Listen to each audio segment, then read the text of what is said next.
Yung budget, ang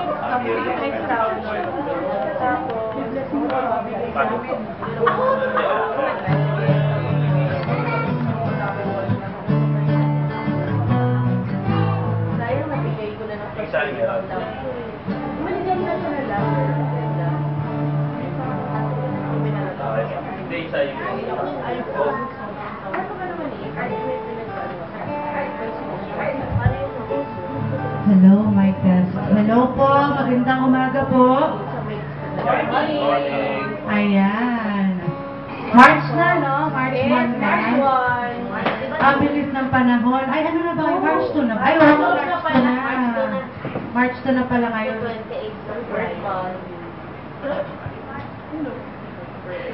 Ang bilis ng panahon, grabe. Ganda ang agad yan.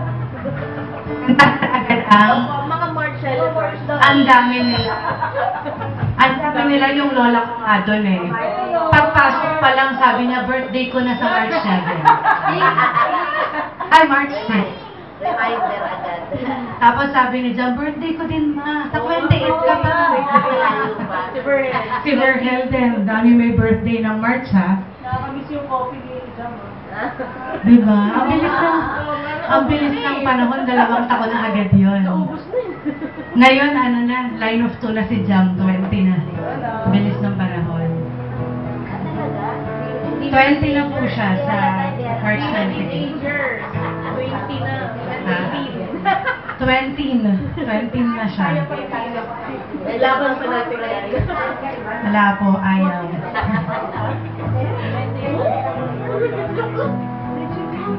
Samantalang nung kaliit-liit ay ano po si Verhel na yata ang nagturong maghawak ng gitara.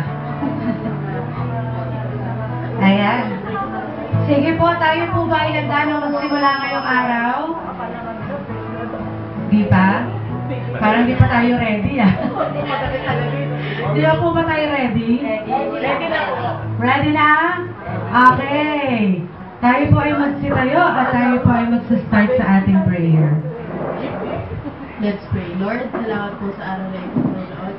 Salamat po sa bawat isa, Lord God, na dito po sa inyong bahay sa bahan, Lord. At sa mga wala pa po dito, Lord, kayo po ang magkaiso na sa pagpunta po nila dito, Lord God. And continue to bless our hearts, Lord God, and search our hearts, Lord God. At mapapahigyan po namin yung araw na ito, Lord.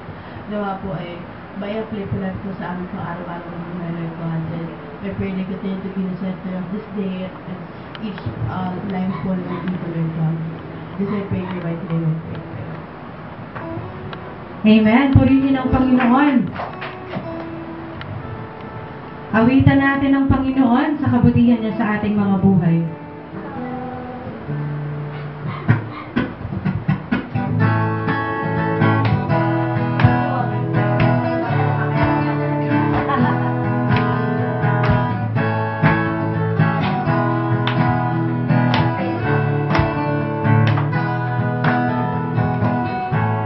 Nais ko'y manatili sa piling mo, maghapon at magdamag, ikaw ang hinahanap ko.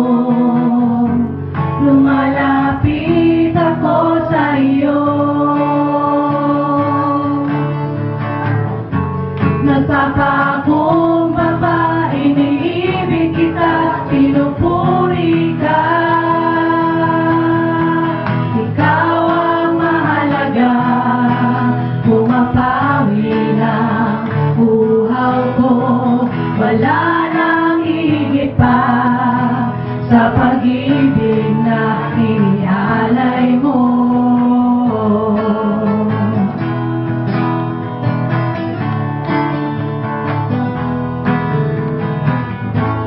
Ang nais ko'y manatili sa piling mo, maghapon at magdamag, ikaw ang hinahanap ko. Lumalapit ako sa iyo, nagpapakumbaba, iniibig kita, pinupuri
Ikaw lamang, O Diyos, ang aming pupurihin, iibigin sa bawat panahon.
Gamitin mo.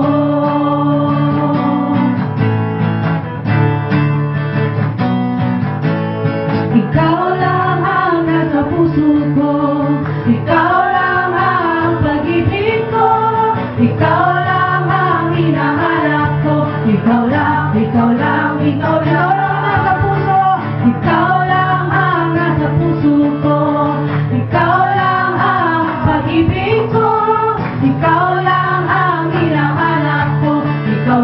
Ikaw lang, ikaw lang, walang katulad mo, walang katulad mo, ang sa akin nakapagbago, walang papantay, sa tapat na pag-ibig mo, puso kong ito'y inaalay sa'yo, buhay ko, Jesus, gamitin mo, walang katulad mo. Walang katulad mo, nang sa akin nakapagbago, walang papantay, sa tapat na pag-ibig mo, puso kong ito'y inaalay sa'yo, buhay ko, Jesus, gamitin mo. Buhay ko, Jesus, gamitin mo. Buhay ko, Jesus, gamitin mo. Salamat po, Diyos. Gamitin niyo po ang aming mga buhay. Kami ay iyong baguhin sa tapat mong pag-ibig. At ngayong umagang ito, Panginoon, tulungan mo kami na ialay sa iyo ang lahat ng mga bagay na may halaga sa aming mga buhay. Hindi lamang po ang aming oras ngayong umaga, hindi lamang po, Panginoon, ang aming panahon, kundi ang lahat ng mga bagay na mayroon kami.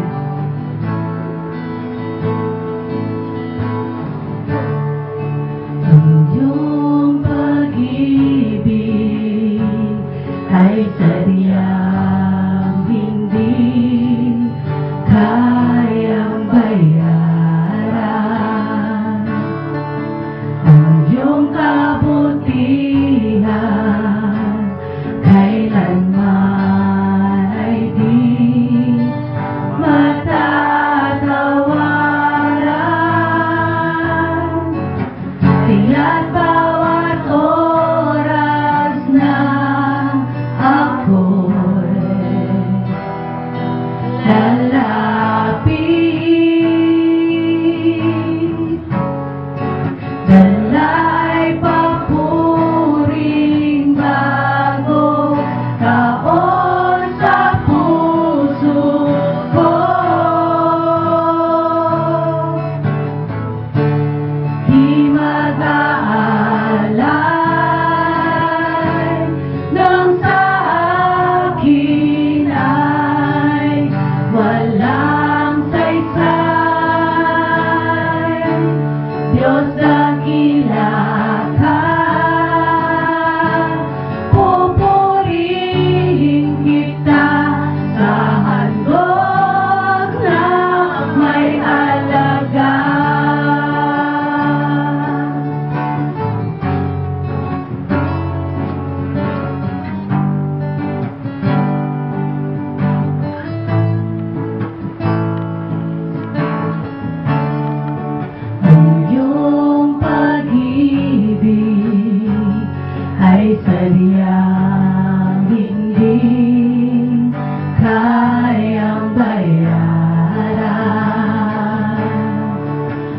iyong kabutihan kailanman ay di matatawaran.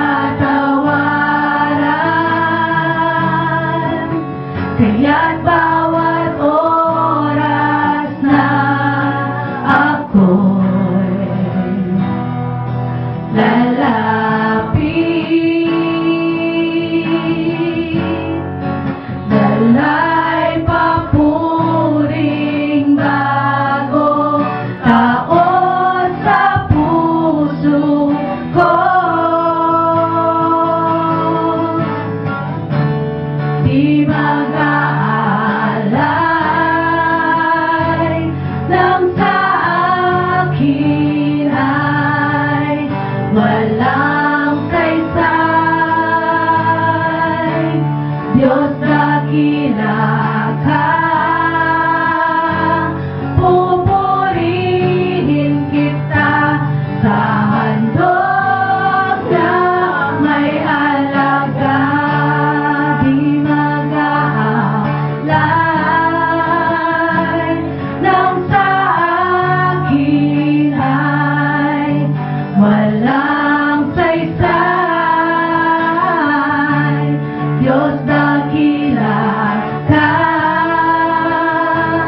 pupurihin kita sa handog na may alaga. Karapat-dapat kang purihin at sambahin. Karapat-dapat kang luwalhati. Karapat-dapat ka, O Diyos. Karapat-dapat kang purihin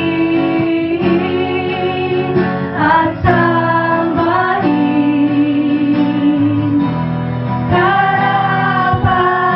Karapat-dapat kang luwalhati.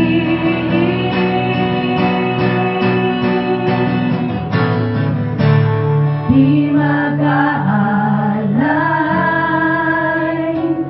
nang sa akin ay walang saysay.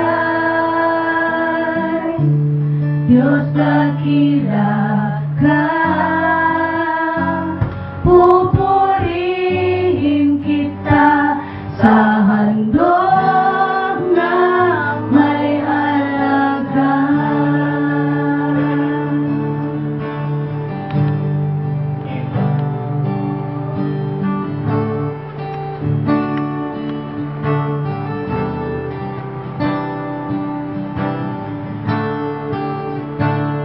Pinupuri ka namin, Panginoon. Ikaw lamang, O Diyos.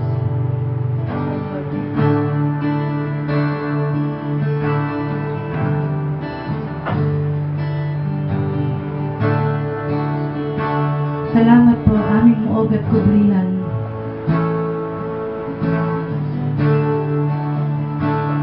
Ikaw lang nagbigay ng kahulugan,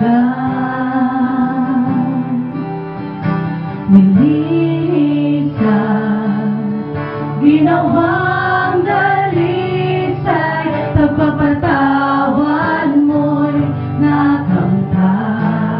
Walang makahihigit sa'yo, Panginoon.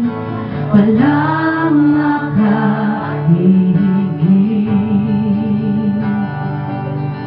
sa pag-ibig mo sa akin. Tinago ang madilim kong buhay, liwanag ay namasdan. Muog at kublihan ko, kaibigang tunay, di nagbabago lagi.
Binago ang madilim kong buhay, liwanag ay namasdan.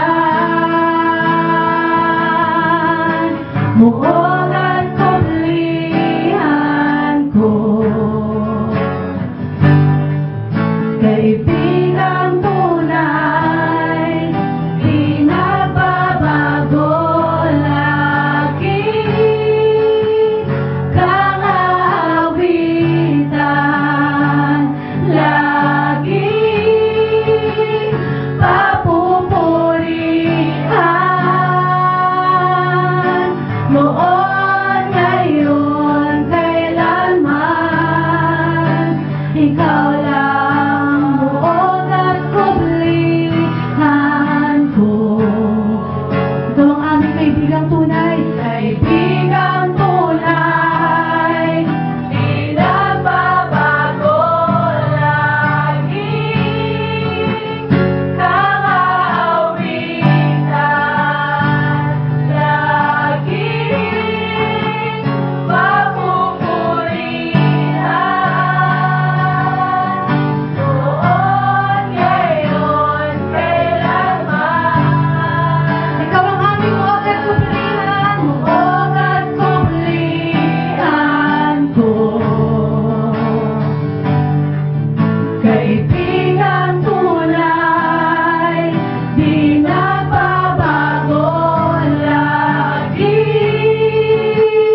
Kang-awitan lagi, papupurihan noon, ngayon, kailanman. Noon, ngayon, kailanman. Noon, ngayon, kailanman. Ikaw lamang.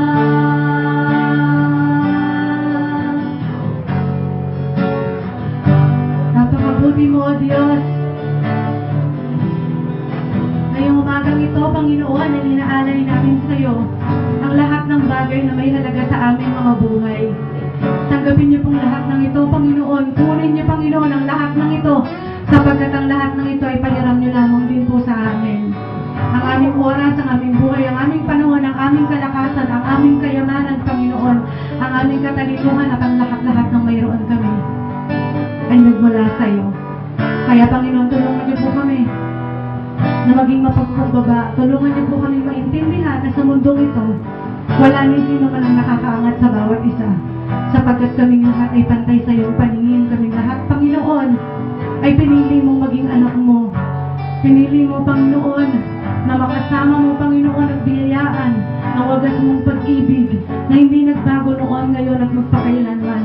Ano man po, Panginoon, ang mga nakikita namin pagkukulang sa aming mga buhay, material na bagay man po ito, Panginoon, pag-ibig, Panginoon, kapayapaan, Lord God, kung ano man po, Lord, ang nakikita namin na kulang sa aming mga buhay, tulungan niyo kami maalala sa araw-araw na hindi namin kailangan ng lahat ng ito, na ikaw lang, Panginoon, ang kailangan namin sa buhay na to, sapagkat sa bawat panahon, nakasama ka namin, Lord God, kumpleto kami. At dapat kami maging kontento, Panginoon, sapagkat wala kang ibang hiniling sa amin kung hindi ang kabutihan, Lord God. Na kami ay hindi magkukulang sa lahat ng panahon, na kami, Panginoon, ay laging magkakaroon ng buhay na may kaligayahan at kapayapaan sa piling mo.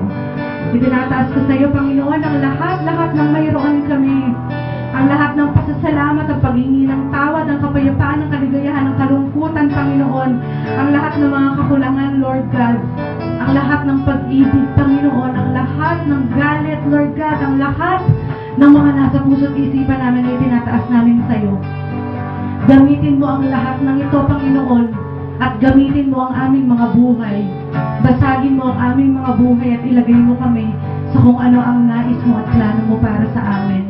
Sa maraming pagkakataon, Lord, na nagkukulang kami sa iyo, na mas inuuna namin yung sarili naming kakayahan, na mas inuuna namin mag-alala, na mas inuuna namin matakot kaysa isipin ka, patawarin niya po kami. Sa bawat mga tao, Lord, na nasasaktan namin, na in return ay nasasaktan ka rin namin, patawarin niyo po kami, Lord God. At bigyan niyo po kami, Panginoon, ng pagkakataon na siyasatin ka.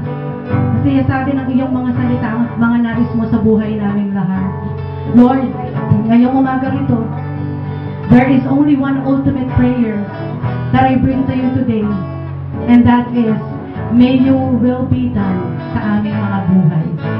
No matter what it is, Lord God, ano pa man ang dalangin namin ngayong mga oras na to, ano pa man ang bawat laman ng puso't isipan ng mga anak mong naririto ngayon na umaawit at nagbibigay ng papuri sa iyo. Isa lamang po ang aming panalangin, Panginoon, na masunod ang nais mo sa aming mga buhay. Because your plans are greater than us, Lord God. May your will be done in our lives.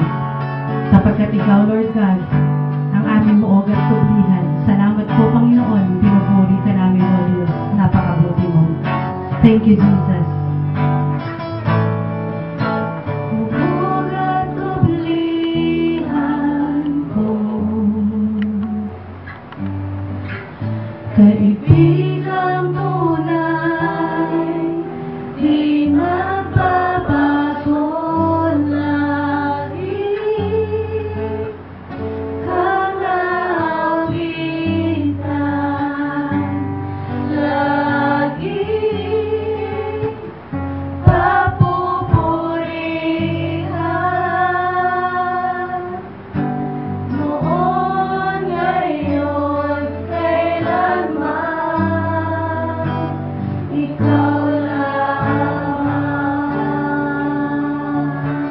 Amen and amen. Salamat po, Panginoon. Ikaw lamang, O Diyos. Ayan, tayo po ay makakaupo na. Ipagpapaliban po natin yung ating communion for next week, ano, kasi po si Mami Hope ay wala po today.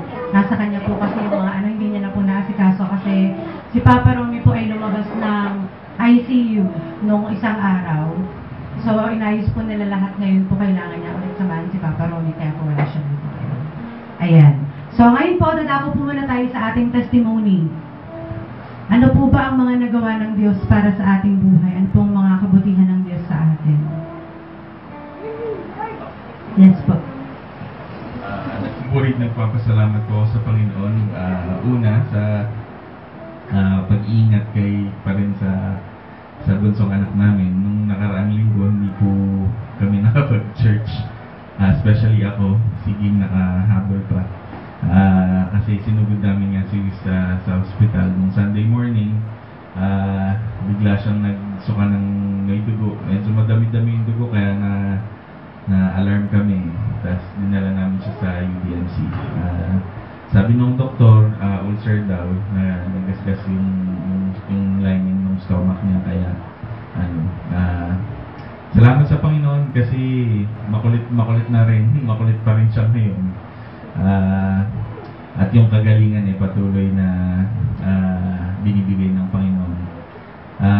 Yung yung discipline na feeling kong isang main factor. Kasi dati kahit sabihin namin na stop ka muna sa soft drinks, hindi pa rin, bumibili pa rin siya, nagtatago siya, tapos bumibili siya ng kasalo.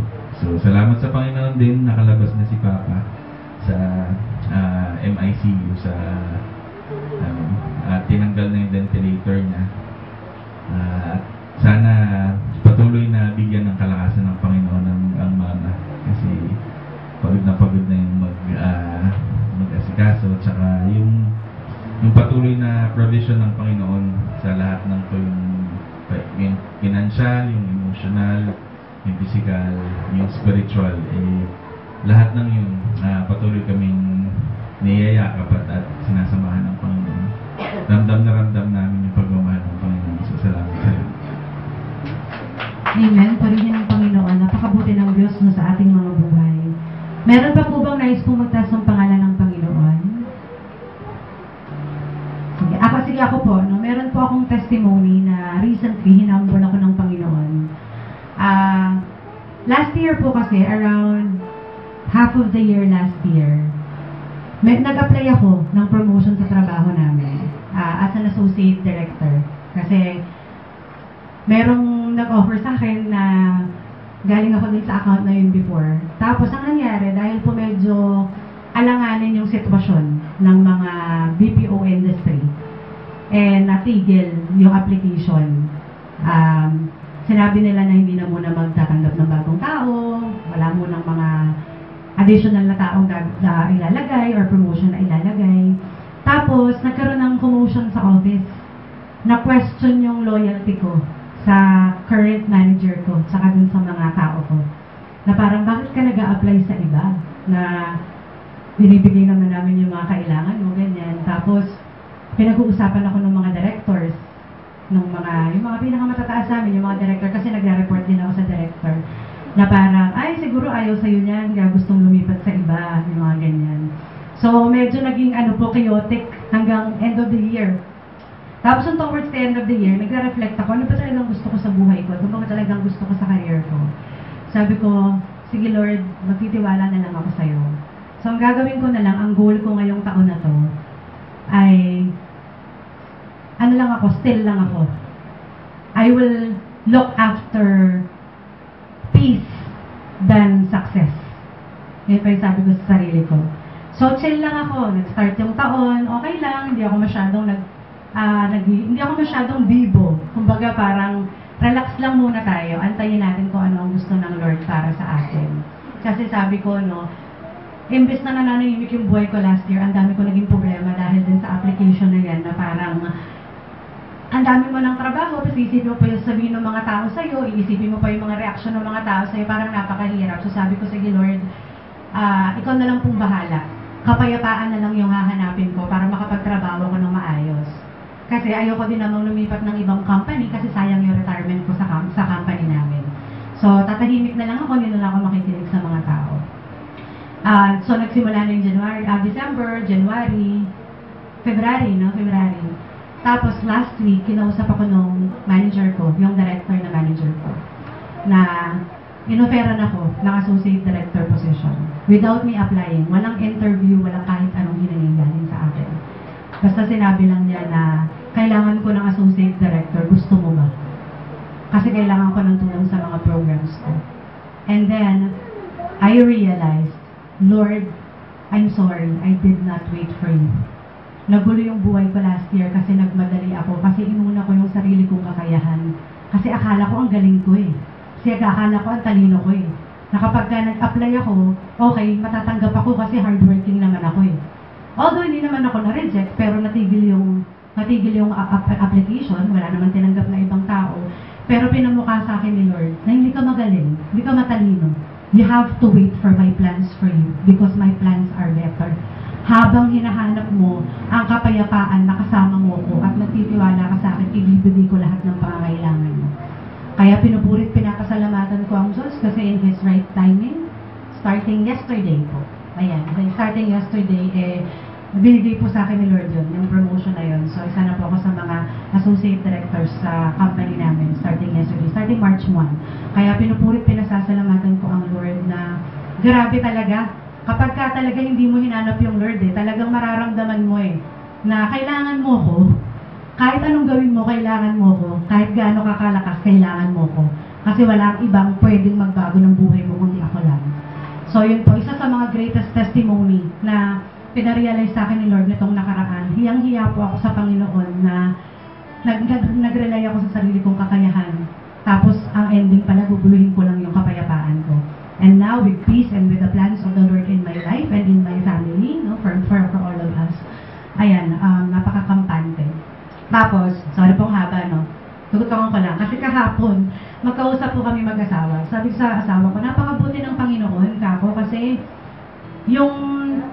kung iisipin ko yung journey ng buhay ko, sobrang daming nagbago, sobrang laki ng mga pagbabagong nangyari sa akin.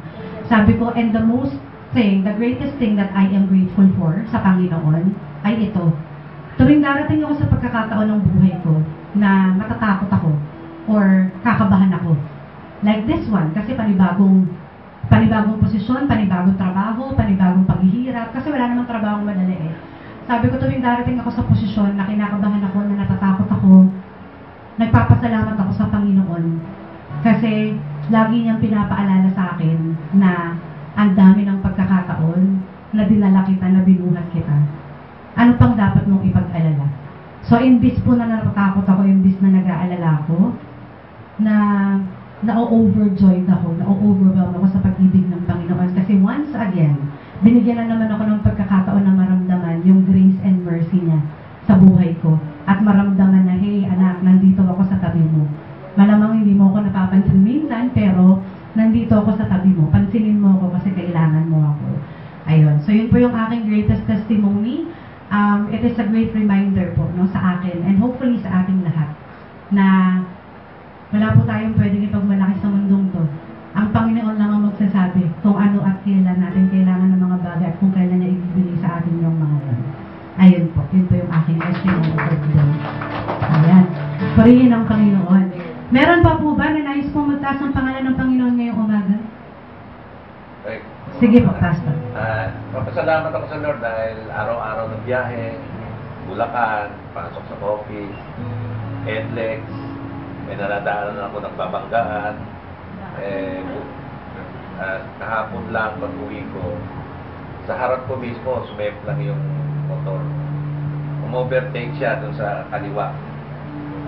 So, parang may sinundan siyang overtake.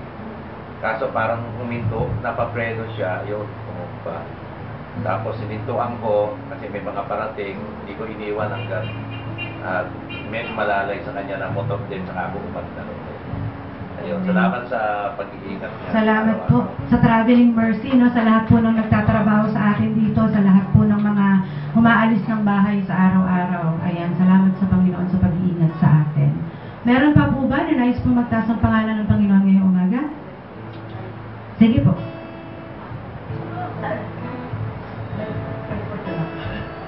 Ano po, nagpupulit nagpapasalamat po ako sa Lord sa katulad kay Mami sa change din na ginawa ng Lord sa akin kasi itong week po na to medyo rough siya for like a teenager like me kasi syempre anong meron lang naman po ako like school, friends, family.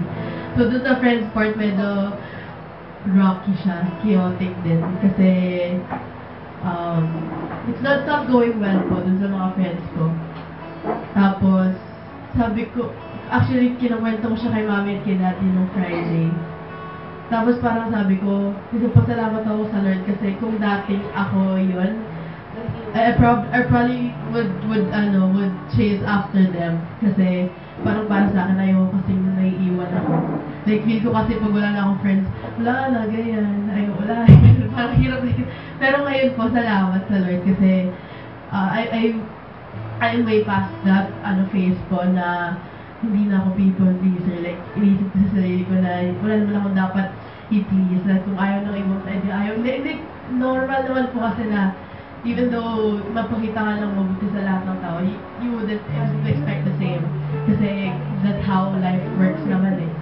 And yeah, it's unfair pero salamat sa Lord kasi dun sa nangyari na yun, ang dami kong na-realize how grateful I am sa pagpapalaki nila Mami. Dahil dati, kala ko, hinihipitan lang ako lalo, pero alam mo parang it's a redirection. Pero parang, na-realize ko ngayon yung benefits niya. And salamat Lord kasi yung mga ganong bagay na sasabi ko sa kanila na saka, ayun, hindi ko alam ako sabihin. Pero parang, thank you sa Lord kasi parang, sa realizations na yun. Actually, grateful ako. Hindi mo lang masyadong affected sa mga nangyayari. Yun din, for one, salamat din doon kasi nga, yun. Sabi ko kay Mami, nare-realize ko lang yung lagi mo sinasabi sa akin na hayaan mo na. Dahil dati naiinis ako sa'yo kasi ang dami lang ginagawa sa akin malas, lagi mo sinasabi hayaan mo na. Pero ngayon, nare-realize ko lang ano yung meaning ng literal na hayaan mo na talaga. So, ayun po. Salamat Lord kasi pinag-focus niya lang ako dun sa mga bagay na makakabuti sa akin at benefit sa akin ng future. Amen. Salamat sa Diyos, no? Mas nakita niyo naman po, mas magaling mag-English sa akin si Jam. Diba, medyo Islam ang pag-English ni Jam. Ayan, salamat sa Panginoon. Tayo po ay dadako sa ating tithes and offering. Gawitin po natin ang give thanks.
pamilya, tahanan, hanap buhay, Panginoon, at ang lahat-lahat ng mayroon sila. Tulungan niyo po kami, Lord, na sa bawat panahon ay ialay namin sa inyo, hindi lang po ang aming mga material na kakayahan, ang aming kayamanan, kung hindi pati na rin po ang aming buhay, ang aming oras, Lord God, ang lahat po ng mayroon kami. Tulungan niyo rin po kami, Panginoon, na ialay sa inyo ang buhay namin sa paggamit ninyo nito sa ikabubuti ng inyong sambahan, Lord God, na makita po ng mga tao sa labas ng sambahang ito na ang buhay namin ay masaya, ang buhay namin ay payapa, ang buhay namin ay may katahimikan ang dahil sa iyo. Salamat po, Panginoon. Ito po ang aming dalangin sa matamis at naging sa inyong pangalan, Panginoon Jesucristo. Ito po tayo sa mensahe ngayong umaga. Tinatawagan ko po ang ating pastor.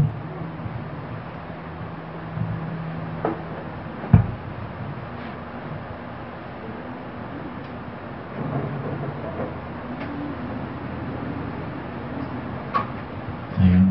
Good morning po sa ating lahat. Nakaka-bless po at nasarap magpuri at kumanta sa Panginoon kasi hindi po ako naka-attend ng last Sunday. Ibabahagi ko pong mensahe sa inyo ngayong umaga pinamagatang YOLO, You Only Live Once, Make the Most Out of It. Ang karamihan po ng yung naririnig mong phrase ngayon yung ganyan. Kailangan daw sulitin natin yung buhay na meron tayo. At yan po ang gusto kong talakayin ngayong umaga at ibahagi sa inyo. Hiling ko po na tumayo tayong lahat at babasahin ko po sa inyo ang ating main verse na matatagpuan sa 1 Pedro 1:3-5. Basahin ko po. Verse 3. Pasalamatan natin ang Diyos at Ama ng ating Panginoong Jesucristo dahil sa laki ng habag niya sa atin, tayo binigyan niya ng isang panibagong buhay sa pamamagitan ng muling pagkabuhay ni Jesucristo. Ito ang nagbigay sa atin ng isang buhay na pag-asa, isang buhay na pag-asa. Verse 4, na magmamana tayo ng kayamanang di masisira, walang kapintasan, di kukupas na inihanda ng Diyos sa langit para sa inyo. Sa pamamagitan ng inyong pananampalataya, iniingatan kayo ng kapangyarihan ng Diyos habang hinihintay ninyo ang kaligtasang nakahandang ihayag sa katapusan ng panahon. Manalangin po tayo. Panginoon, maraming salamat po sa buhay na ibigay mo sa amin, Lord God, sa aming salvation, sa aming kaligtasan. Salamat po sa buhay na walang hanggan. Salamat din po na kami ay nagpupuri at tumaawit ng pasasalamat sa iyo, Lord God. Kami po ay nagpapakumbaba dahil alam namin hindi kami karapat dapat, Lord God. Salamat po sa iyong forgiveness, sa iyong kapatawaran, Lord God, at sa iyong mercy, sa iyong awa na patuloy na binibigay sa amin. Salamat po sa pagmamahal mo at kayo po ang patuloy na magpala at mag-ingat at mag-provide ng aming mga pangangailangan, Lord God. At samahan po kami sa buhay na pahiram mo na binigay sa amin, Lord God. Salamat po. Kayo po ang manguna sa amin ngayong umagang to, sa aming gawain. Itinataas at binabalik po namin lahat ng papurit pasasalamat sa dakilang pangalan mo, Ama. In Jesus' mighty name we pray. Amen. Amen. Makakaupo na po tayo.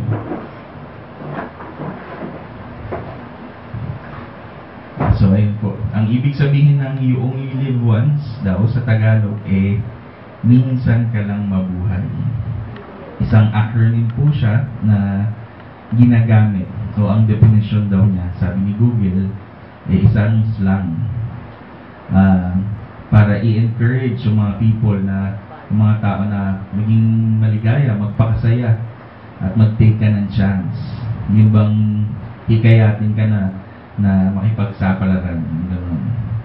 Kahit na yung risk daw maliit o minsan parang kalokohan, gawin mo pa rin.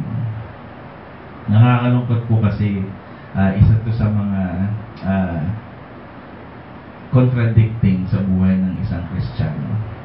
Parang we are encouraged na mamuhay ng yung gamitin natin yung pahiram ng Panginoon na buhay sa atin ng tama. Yung bang ginamit natin ito, yung the parable of the servant na pinahiram ng talents, parable of the talents. Yung taong nag-aksaya, yung binaon niya yung talento sa lupa, nasayang lang. Hindi kagaya ng dalawang servant na pinamungan nila ito, pinadoble nila yung value ng pinahiram sa kanila ng kanilang master. So, ganun din po ang gustong sabihin sa atin dito, na hindi ibig sabihin na you only live once daw, gamitin na natin ito sa fullest. Yung bang sagad-sagad din na natin manloko na tayo ng tao kasi isa lang yung buhay natin gumawa na tayo ng mga kalokohang mga bagay kasi isang beses lang tayo mamumuhay. Yung gumawa tayo ng risky, yung mag-take tayo ng risk, pero sinasantabi natin yung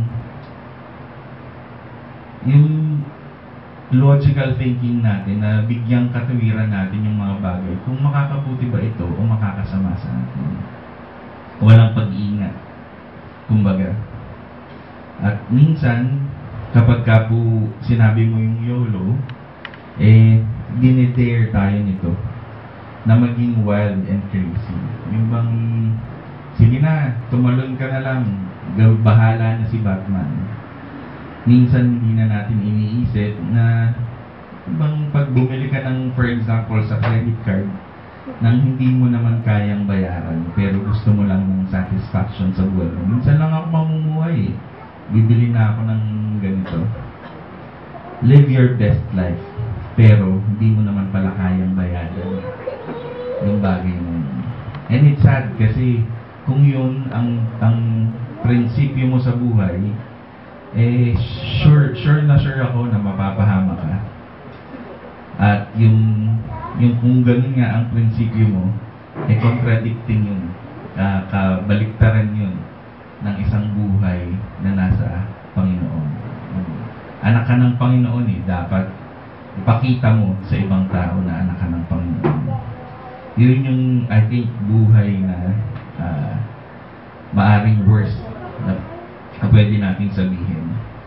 Yung kabaliktaran na ang pananaw ng mga hindi anak ng Panginoon o ng mga non-Christians yung best life yung dapat nating saliksikin Yung bang kung makakapag-satisfy, makakapuno, makakapawi ng uhaw natin na kailangan maging masaya ako. Yung kabaliktaran nun, kapag ka-anak ka ng Diyos, alam mong pinatawad ka ng Diyos, bakit mo sasayangin yung pahiram sa'yo? Hindi lang yung pinansyal, kundi yung oras, yung mabuting kalusugan, yung lahat ng meron ka. Isa sa alang-alang mo dapat yung hindi yung maging happy, maging masaya, maging mayaman, maging walang problema yung buhay mo, yung health, wealth, and success. Ako po naniniwala ako na kapag isa kang Kristiyano, hindi ibig sabihin nun na hindi ka nadadaan sa yung bang hayahay ang buhay, hindi hahayaan ng Panginoon na magkaroon ka ng problema. In fact, isang magandang example, nung dumating ang Panginoon dito sa mundong ito, namuhay siya ng madaming nagpa-persecute sa kanya, madaming kumakalaban sa kanya, madaming nagpapakita sa kanya ng oposisyon, kahit na mabuti ang kanyang ginagawa. So isa po siya sa pinakmagandang example. Ganun din ang buhay ng mga apostol na nagsulat ng mga books sa New Testament na nababasa natin. So kung tayo po ay isang Kristiyano, ang buhay natin ngayon kung sasagadin natin, parang nawalan ng saysay na binigyan ka ng title ng anak ng Diyos. Yung bang iniisip mo, ito lang yung buhay ko sasagadin ko na, gagawin ko ng happiest. Pero ang totoong buhay po ng isang Kristiyano kapag ka kinuhanan ng Lord ang physical na katawan natin. Yung buhay natin after this. Yun ang tingin kong pinaka-best life na mararanasan natin. Yung kasama natin ang Panginoon. Gusto ko pong balikan yung ating main verse, pero simulan ko po sa verse 1 and 2. Sabi po, basahin ko po sa inyo sa verse 1, mula kay Pedro, isang apostol ni Jesucristo, sa mga hinirang ng Diyos na nakikipamayan sa mga lalawigan ng Ponto, Galacia, Cappadocia, Asia, at Bithynia. Kayo'y pinili ng Diyos Ama ayon sa kanyang layunin, mula't mula pa at pinabanal ng Espiritu Santo, upang maging masunurin kay Jesucristo at nilinis sa pamamagitan ng kanyang dugo. Sumagana nawa sa inyo ang kagandahang loob at kapayapaan. Yun pong intro ni Apostol Pedro dito sa verse 1 and verse 2.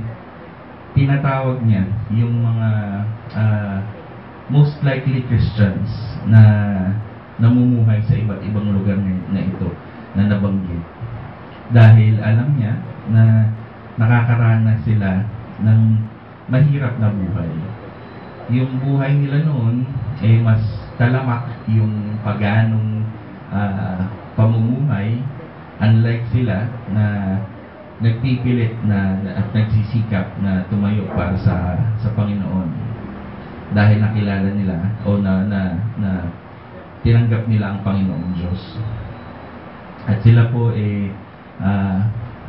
around Mediterranean area na namumuhay ng mahirap. Yung mga pagtingin sa kanila ng ibang tao, marahil nahirapan din silang humanap ng trabaho, ng makakain. Kaya kinall out sila dito ni Apostol Pedro.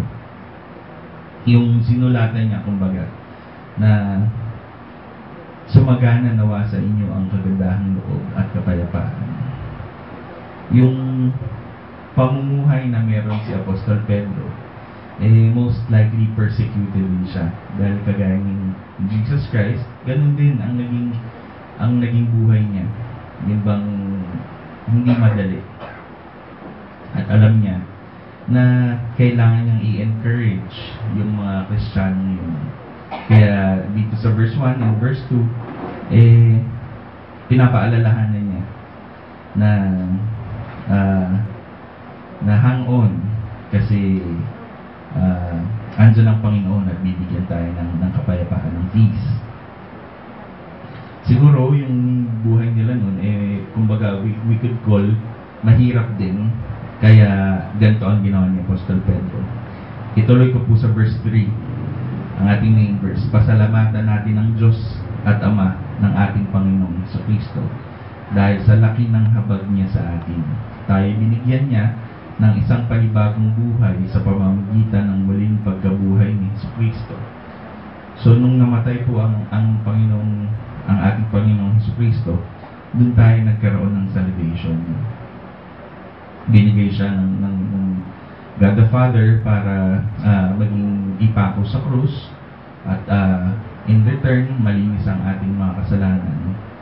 At yun po yung pagkasimula ng ating koneksyon sa Diyos Ama para magkaroon tayo ng buhay na walang hanggan. So ito po ay pagpapaalala ni Apostol Pedro sa atin na maging thankful tayo sa salvation na pinagkaloob sa atin. Ituloy ko po. Ito ang nagbigay sa atin ng isang buhay na pag-asa. Yung living hope, buhay na pag-asa. Nakakatuwa po kasi sa buhay natin na to, kung isipin natin, ang daming disappointments madami tayong gusto na hindi natutupad. Yun bang minsan gusto mong gawin yung ganito pero opposite yung nangyari, biglang problema yung dadating. Pero kalakip nun, kung hindi man natupad yung gusto mo o yung nakalaan para sa panahon na yun, binibigyan ka ng pag-asa ng Panginoon. na marahil yung pangyayaring yun may purpose, may silbi. Kumbaga, dinisenyo ng Panginoon yun na mangyari. Hindi sa kalooban mo o sa kagustuhan mo, pero yung alam ng Panginoon na mas tama. Tuloy ko po sa verse 5. Sa pamamagitan ng inyong pananampalataya, iniingatan kayo ng kapangyarihan ng Diyos habang hinihintay ninyo ang kaligtasang nakahandang ihayag sa katapusan ng panahon. Yung pong pagpapaalala dito ni Apostol Pedro na nakahandang ihayag sa katapusan ng panahon, pinapaalala po niya na hindi lang ito ang buhay natin. At kung sasagadin natin ang buhay natin ng puro pagpapakasarap o puro pagpapakasaya na nire-remind sa atin o dinedare sa atin nung saying o yung slang ng you only live once, kalimutan na po natin kasi hindi lang yun at hindi lang ito ang buhay natin. May buhay pa tayo after nito. At kung iisipin natin, yung buhay natin na ito na binuhay natin ng puro pagpapakasarap o puro pagpapakasaya, baka sa kabilang buhay o yung life after this, puro hirap naman ang dadanasin mo. Kagaya ng sinasabi ko sa mga anak ko, kapag ka nag-aral ka, nagpakahirap ka ngayon, you will live a better life in the future. Kasi nag-invest ka, tiniis mo yung mahirap na path. Pero kapag ka nagpakasarap ka, hindi mo inintindi yung mga dapat mong gawin habang bata ka pa. Pag tanda mo, nagpakasarap ka habang bata ka pa. Pag tanda mo, sigurado mahihirapan ka. Mahirap makahanap ng trabaho, mahirap makahanap ng pang-sustenance mo araw-araw. Malamang sa malamang, ganun din po ang mangyayari sa ating mga buhay kapag hindi natin inisip na after this life, may patutunguhan pa tayo after nito. Na ihinahayag po sa atin sa mga books dito sa New Testament na hindi lang tayo dapat magpakakampante na ito lang yung buhay na meron tayo. At yun pong sabi din sa verse 5, sa pamamagitan ng ating pananampalataya. Yun pong ating faith at pananampalataya. Yun po yung proof o yung katibayan na pinapakita sa atin na tayo ay anak ng Diyos. Kapag ka anak ka, hindi po ba binibigyan ka ng pamana? Minsan may mga magulang na may kakayanan na magbigay ng pamana. At ang Panginoon natin, ang God the Father, rich, punong-puno ng goodness na binigyan tayo ng pamana. Kailangan lang natin patunayan na tayo anak niya para maka-avail tayo nung inheritance o nung pamana niya. At sa pamamagitan po ng ating pananampalataya, ng ating faith, bibigyan tayo at iingatan tayo ng kapangyarihan ng Diyos habang hinihintay natin yung kaligtasan nakahandang ihayag sa katapusan ng Panginoon. So may assurance po tayo na hindi puro hirap lang yung dadanasin natin. Ang ganda po kasi hindi tayo binigyan ng assurance na magiging maginhawa yung buhay mo, hindi ka makakaranas ng paghihirap.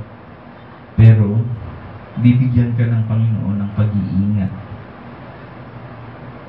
Yung iingatan ka ng Panginoon, security enough na dadaan tayo sa buhay na to nang may konting mga panandali ang paghihirap, pero all throughout, sasamahan tayo ng Panginoon with the protection na kaya niyang ibigay. Kaya po ulitin ko, kalimutan na natin yung buhay natin ngayon yung best life natin. Kundi dapat mag-look forward tayo at antayin natin na yung puso natin punong-puno ng praise, ng pasasalamat sa Panginoon na dadating sa buhay natin sa future. After nitong buhay na to.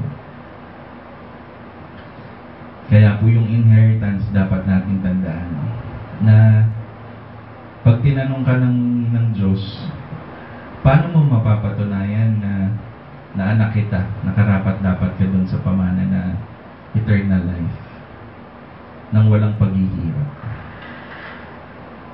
Yun pong tandaan natin yung salitang sa pamamagitan ng ating pananampalataya. At yun po, isang living hope habang namumuhay tayo sa mundong ito. Binibigyan tayo ng pag-asa.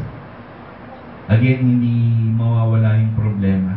Pero, yung kapag ka dumadating yung problema, alam natin malalampasan natin kasi may pag-asa tayo. Kabaliktaran po, no, nung sinasabi na you only live once, dapat sagadin mo na. Pero, yung you live here, currently, dadaan ka sa paghihirap, hindi ka dapat magpakasarap, hindi ka dapat magka-complacent. Dapat isipin mo yung after ng buhay nito, yun yung mas buhay na magiging convenient o masaya at punong-puno ng kaligayahan. At yun po ang pangako sa atin ng Panginoon. Pagkatapos ng buhay na ito, bibigyan tayo ng inheritance, ng pamana. At yun po, marireveal sa tamang panahon.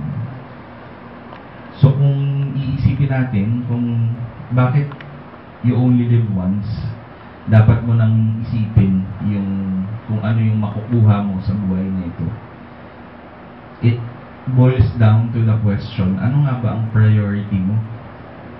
Ano ang ibig sabihin ng prior o ng priority yung inuuna, mas binibigyan mo ng kahalagahan, kumbaga, sa buhay na ito. Are you looking for satisfaction? Hinahanap mo ba yung pleasure na makakapag-satisfy o yung magbibigay sa'yo pag naabot ko yun, maligaya na ako, yung mapufulfill na ako, mapupunan na nun yung kalungkutan ko. Most likely, kapag naabot mo yung bagay na yun at hindi mo kasama ang Panginoon, sasabihin mo sa sarili mo, hindi pa pala ako ganun kasaya. Saglit lang yung binigay. Maghanap ka na naman ng panibago. At yun po, ang nakakalungkot sa buhay na ito kapag hindi mo kasama ang Panginoon. Wala kang pag-asa. Minsan, nag-i-invest tayo ng too much sa mga bagay na walang saysay. Pero, kagaya ng sinasabi ni Apostol Pedro, yung pag-asa na yung living hope na binibigay sa atin ng Panginoon, it also reminds us na ang buhay na ito, binigay sa atin ng Panginoon. Dumating tayo sa buhay na ito nang walang dala, aalis din tayo ng walang dala. Wala tayong madadala kahit yung mga paghihirap, kahit yung sakit, kahit yung mga achievements na meron tayo. So kung iisipin mong mabuti, may sakit ka, may kotse kang maganda, may bahay ka at mabuti kang maganda kang asawa, lahat ng fulfillment sa buhay na to, pati ng disappointments, lahat yun meron ka. Walang halaga lahat ng yun. Kasi hindi mo kayang dalhin yun pagka nawala ka na sa mundo nito. Marahil ang isang madadala natin yung pananampalataya. Yung proof na meron tayo na Lord, ito ang katibayan ko na anak mo ko. At i-welcome mo ko sa pintuan o sa kaharian mo. Nakakagalak kasi assurance. Yun yung katibayan na meron tayong tahanan na mapupuntahan pagkatapos nito. At nakaka-bless po kasi naalala ko yung kantang One Desire dito sa mensahe na ito. Yung sabi, the one thing I ask is to be with you. Hango po yun sa mga awit o Psalms 27:4 na sabi, isang bagay ang hinihiling ko sa Panginoon. Ito ang tanging ninanais ko, na ako'y manirahan sa kanyang templo habang ako'y nabubuhay, upang mamasdan ang kanyang kadakilaan at hilingin sa kanya ang kanyang patnubay. Ang ganda po, no? Kasi yung priority natin pinapakita na kapag kainuna natin ang Panginoon, ang Panginoon ang nagte-take care ng the rest. At kung nakakaramdaman tayo ng madaming paghihirap, ituloy ko po sa verse 6 and verse 7 ng unang Pedro 1, sabi, ito'y dapat ninyong ikagalak kahit na maaring magdanas muna kayo ng iba't ibang pagsubok sa loob ng maikling panahon. Ang ginto, bagamat nasisira, ay pinapadaan sa apoy upang malaman kung talagang dalisay, gayon din naman ang inyong pananampalataya. Na higit na mahalaga kaysa ginto, ay sinusubok upang malaman kung ito'y talagang tapat. Sa gayon, kayo'y papapurihan, dadakilain, at pararangalan sa araw na mahayag si Yesu Kristo. So yun pong ating mga pinagdadaanan na kahirapan o yung persecution sa buhay na ito, yun po yung dinisenyo ng Panginoon na proseso para ma-filter out, yung bang ako ba talaga ang inuuna mo? Ako ba talaga ang binibigyan mo ng pagpapahalaga? Ano ba ang mas valuable sa iyo? Yung mga pangangailangan mo? Yung mga kagustuhan mo? O ako? Kaya po kapag dumaan ang isang ginto sa apoy, mas nagiging valuable ito. Kasi nawawala yung impurities. Kumbaga, mas nagiging siyang dalisay.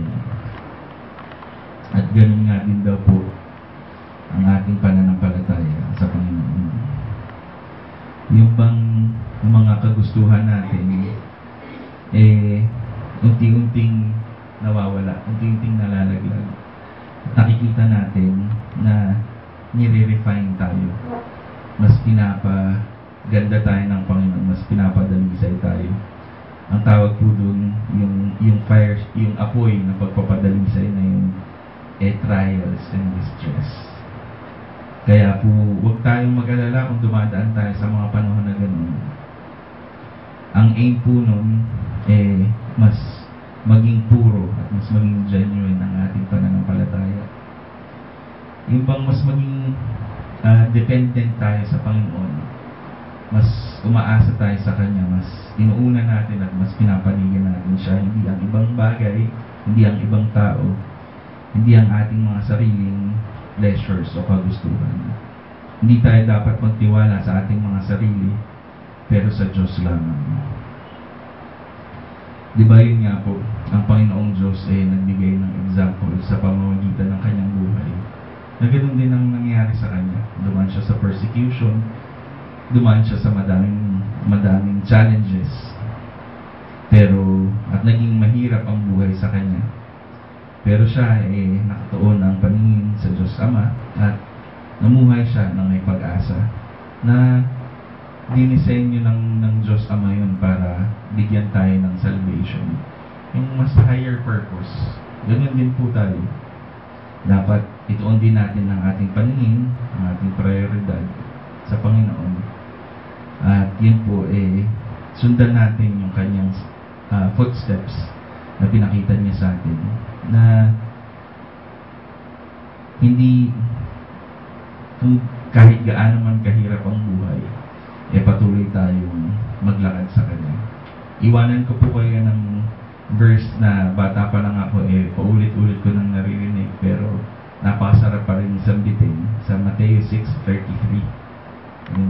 Yung seek ye first the kingdom of God, and all these things shall be added unto you.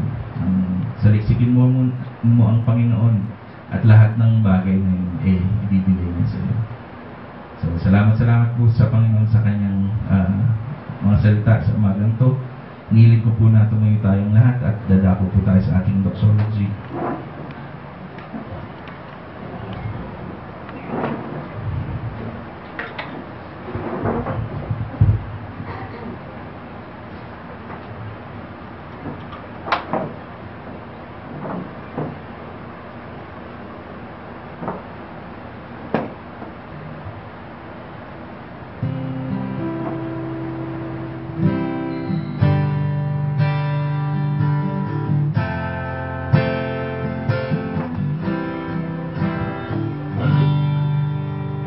Praise God from whom all blessings flow. Praise Him, all creatures here below. Praise Him above. He heavenly hosts, praise Father, Son, and Holy Ghost. Praise God from whom all blessings flow.